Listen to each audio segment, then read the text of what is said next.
there's of course a few people that have accused me of trying to like be Miss Venezuela. Regardless of if I win Miss Universe or not, I still get to leave with the title of Miss USA. Even if I don't win Miss Universe, I'm not going to feel like I walked away with nothing. First of all, congratulations. And obviously my first question, it has to be, what does it feel to be Miss USA? Oh my gosh. Well, thank you so much. And I feel very proud to be Miss USA, not only because I'm the first Venezuelan American woman to hold the title, which is a really big deal, but because I worked really hard to get to this point, and I believe that representation really matters. So being able to represent not only the Venezuelan community, of course, but all Latin communities means a lot to me. And being able to communicate with them in Spanish is also something that I think is helping me be able to connect with them and advocate for them on a larger scale. So I'm just so proud and can't wait to represent USA at Miss Universe.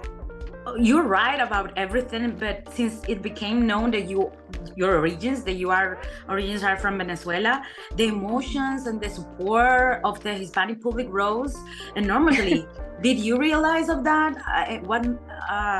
How did this make you feel?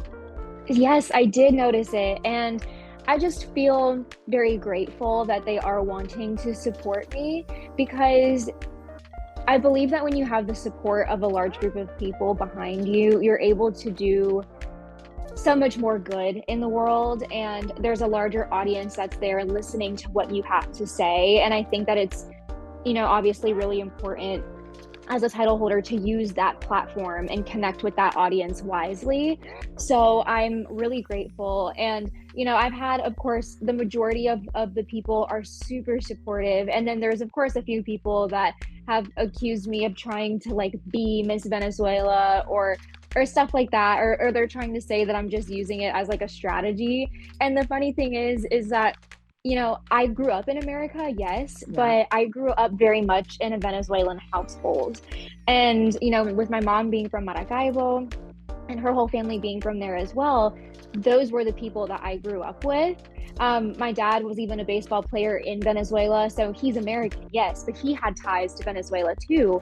So, I grew up around the American culture when I was at school or out with friends, but when I was home, it was very much Venezuelan. So it really is part of who I am, and something that I've been proud of for a very long time and still am. So I'm just grateful. And that's the point. This is who you are. Mm-hmm. So you are both.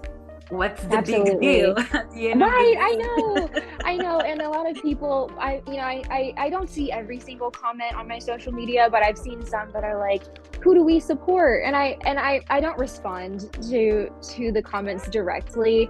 But I kind of wish I could just say to people, you don't have to choose who to support. Yes. I'm not for pitting women against each other. I realize that this is a competition, but I believe that we can all celebrate what we bring to the table and just have faith in knowing that what's meant to be will be. So it's really not in our hands. We can do the best we possibly can at the competition and represent our countries to the best of our ability. And then at that point, it's not up to us anymore. And so I think it's just important that we celebrate each other, and I'm looking very much forward to meeting Diana, Miss Venezuela, and we're going to be next to each other the whole week because USA and Venezuela are next to each other in the lineup, and I'm really looking forward to that. I hope that we bond and that we leave the competition with a friendship. So, and at the end of the day, this came up because you're proud of what you are, proud about your origins. You're not this is not a secret, right? So, absolutely. And then, win or lose, either of those options are there. How do you prepare for whatever at the end will be the results for you? How do you prepare for that? Right. So I've been first runner-up 3 times. And after the first time I got it, I was like, okay, come back next year, work hard for that year that you're preparing, come back stronger. And then the second time you get it, you're like, okay, I'll push a little harder. And then the third time you get it, you're like, okay, what more can I do? But the thing is you just have to have faith that again, like what's meant to happen will happen. Regardless of if I win Miss Universe or not, I still get to leave with the title of Miss USA. And of course, Miss Universe is the ultimate goal. However, I worked very hard to win the Miss USA title, and I kind of took it step by step. I was like, okay, first I have to win a state. Okay, great. I won Miss Utah USA. So proud of myself. Let's go to USA. Like, I really wasn't even thinking about Universe at the time because I just wanted to go day by day, like one step at a time. Of course, there was a big picture, but I didn't want to get ahead of myself. So, and then when I won USA, then I said, okay, now I can shift my focus to Miss Universe. But I am so grateful that I have this title, that regardless of what happens, I get to come back to the US and have an incredible year of service and fun and all of the things that come along with being Miss USA, that even if I don't win Miss Universe, I'm not going to feel like I walked away with nothing. I'm sure I'll walk away with friends and incredible memories and experiences. And, you know, when you're spending that much time and effort and energy into something, you hope at the very least that you leave with something else, if not a crown. Yeah, and knowing this, at the end of the day, based on your experience, what is the message that you want to convey?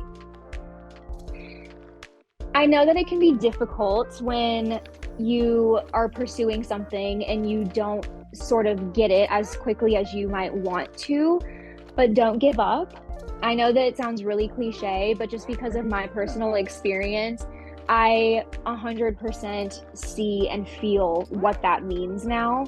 And I'm very touched that I've had so many people reach out to me after Miss USA and write me messages saying that my story has inspired them to keep going, because it can be really frustrating to, you know, kind of have doors being closed in your face, so to speak.